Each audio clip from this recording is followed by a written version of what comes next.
Hello guys, এই যে এটা হচ্ছে গঙ্গাসাগর বলা হয়। এটা আরও বড় ছিল, কিন্তু এখন নাকি ছোট হয়ে গেছে। সবার কাছ থেকে শুনতে পারলাম যে এটার নাম অনেক কিছু ছিল। এটাকে বলা হয় গঙ্গাসাগর। হ্যাঁ, এইখানের যে রাজা ছিল, এই রাজা উনি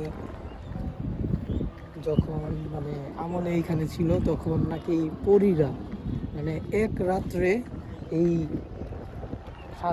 সাগরের মতন আরও বিশাল ছিল, এখন ছোট হয়ে গেছে। তো এইটা নাকি এক রাত্রে এটা কুইরা ফেলছে, কুইরা তারপর হচ্ছে পানি উঠতো।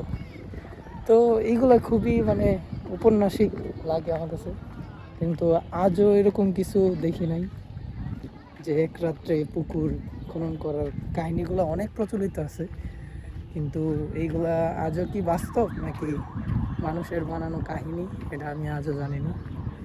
বাট এইখানে স্টেশনটা অনেক সুন্দর, যে ওইখানে আমার পিছনে এইখানে রাস্তাটা অনেক সুন্দর।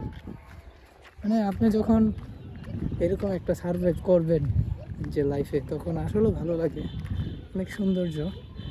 তো আমি চাইতেও পারতেছি না গাইস এরকম একটা রোদ। তো সবাই অবশ্যই সাবস্ক্রাইব করে